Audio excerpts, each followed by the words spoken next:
There is a lot of optimism about the summer tourism season ahead, but how will it all unfold as the pandemic hopefully winds down? Here this morning to discuss are Commissioner Sarah Stewart, head of the Department of Natural and Cultural Resources, and Mike Summers, CEO and president of the New Hampshire Lodging and Restaurant Association. Thank you both for joining us. Commissioner, let's start with you. New Hampshire had a pretty solid tourist season last year due to people vacationing within the region. What's the outlook for this summer? We are ready for a very busy spring and summer. In fact, we're opening our state parks earlier than ever before. We already have 16 campgrounds open, over 20 day-use parks open, and we're excited for the enthusiasm we're seeing out in the great outdoors. We're also excited that the performing arts centers and festivals and fairs are expected to return this summer. In fact, I'm here at the New Hampshire League of Craftsmen headquarters in Concord with great news that their 88th annual Craftsman Fair will be on this August at Sunapee State Park.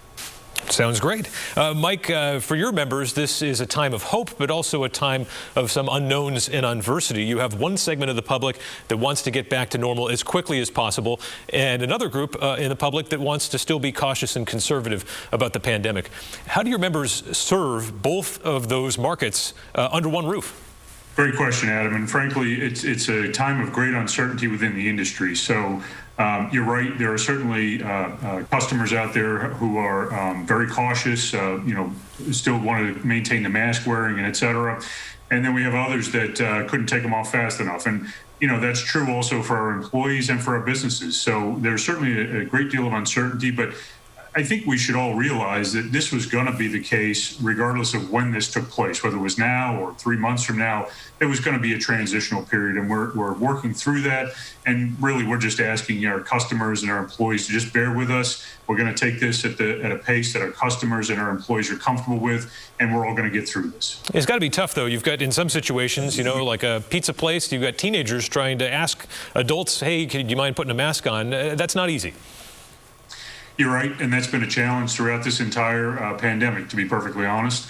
And again, that's why every time I've had the pleasure of being, speaking to the media, I've made an appeal to our customers. Please just be patient. Our employees are trying to do the right thing. They're trying to do what they're asked to do by their employers, and just bear with us. We understand that folks are on either side of the spectrum, but just be patient, please. And Commissioner, we saw such a huge spike in interest in state parks and trails last year. Some of those pictures of looking like one of those Everest summit parties, when you got the people all lined up there. That necessitated some adjustment. What are some of the policies you put in place last year that we might see continue through this summer? Yeah, thanks for the question. So last year we wanted to maintain reasonable capacity at some of our more popular destinations. To name one, Mount Monadnock, right? It's one of the most hiked mountains in the country, and we wanted to make sure that people could still enjoy it safely. So we instituted an online reservation system, and that worked really well, and our customers really appreciated the confidence that when they drove to Mount Monadnock, they would have a parking spot. They didn't have to try to race the crowds to get there.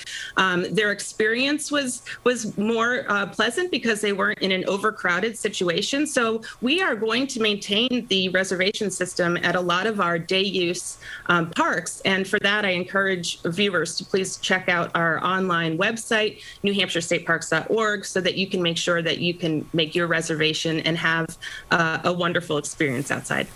Mike, what's the labor situation like right now for your members? I know just anecdotally I see a lot of posts on social media from restaurant owners who seem desperate to hire. Frankly, it's our number one challenge right now. We have thousands and thousands of jobs available. There are job fairs going on virtually, in person, all over the state, and it really has become basically a crisis at this point.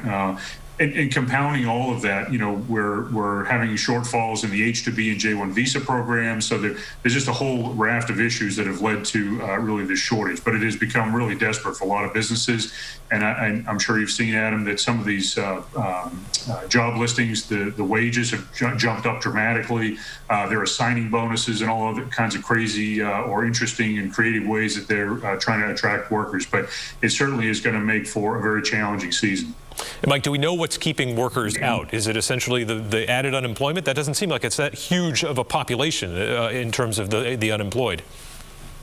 Yeah, again, we don't know for certain, but we know that there are a whole bunch of compounding factors, right? So, for example, during the pandemic, we certainly saw some childcare businesses fold, and so there are some folks that just don't have childcare.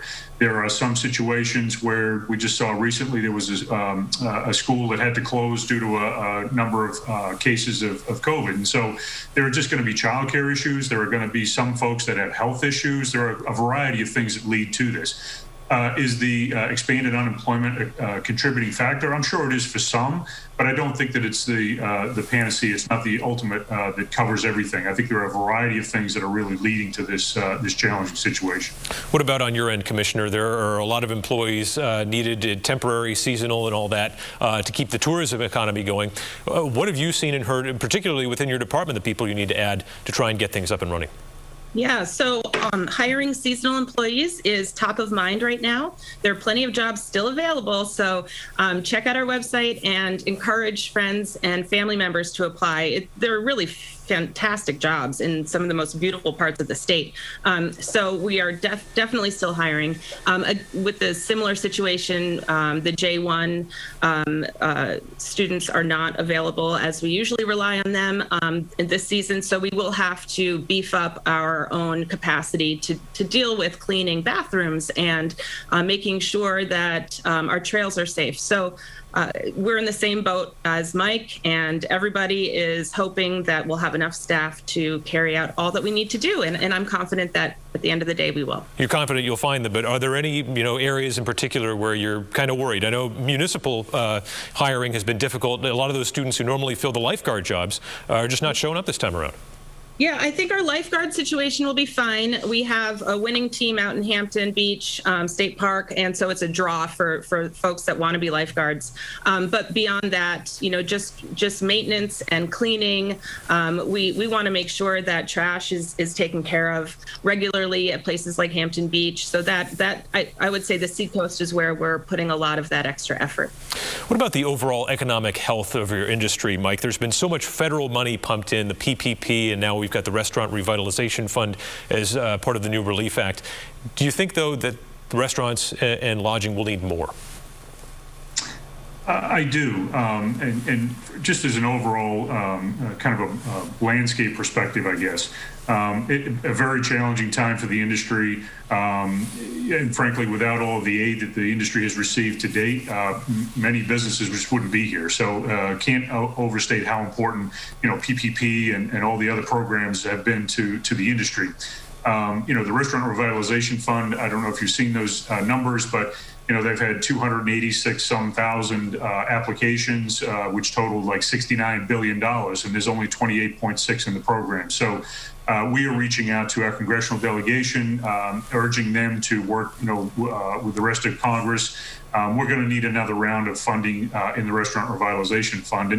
And beyond that, the governor had announced a program a couple of weeks ago where he's going to try to create a program to support the lodging properties, because we've been very hyper focused on the restaurants, rightfully so. They've had a very challenging time, but a lot of the lodging properties were as hard hit, if not worse. And so they're just coming off probably one of the worst stretches the industry has ever seen, from call it middle of November until the end of March. So I think that we will need some additional funding, specifically in those areas, and hopefully Congress can find a way to put that all together for us. And Commissioner, this can sometimes get lost in the mix, but when we're talking about the outdoor tourism, cultural, natural resource opportunities in New Hampshire, just how big of a chunk of the state economy is that, and how crucial is it, particularly to our state revenues?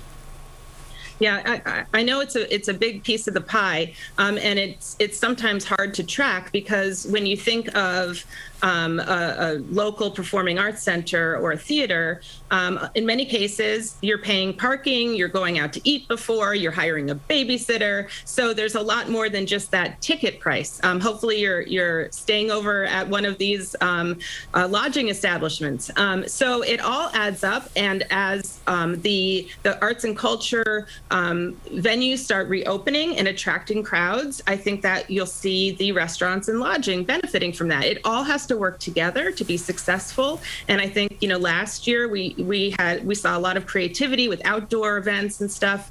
But this year will be much better. I think the crowds will come back in safe ways with confidence, and we will all participate in solidifying a strong economic season, tourist season in New Hampshire.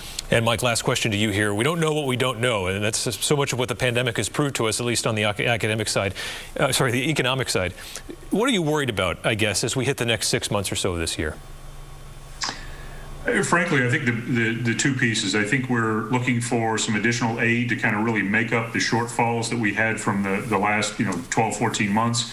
And then really the number one issue for industry right now, frankly, is workers. And, if we can find enough workers, I think to the commissioner's point, there is a ton of pent up demand. There are a lot of people that, as we look at hotel bookings and short-term rental bookings, et cetera, there are a lot of people coming to New Hampshire this year, but we're not totally sure we can service all of the need or the demand. And so that really, frankly, I think is our biggest concern. So we'll see how all this plays out. I know that there are some folks getting really creative about how they manage their particular situations. But I think the number one real challenge for the industry is just going to be workers for the next 6 months or so. All right. Mike Sommers, Commissioner Stewart, thanks so much for joining us on Close Up. Thank you. Thanks, Al.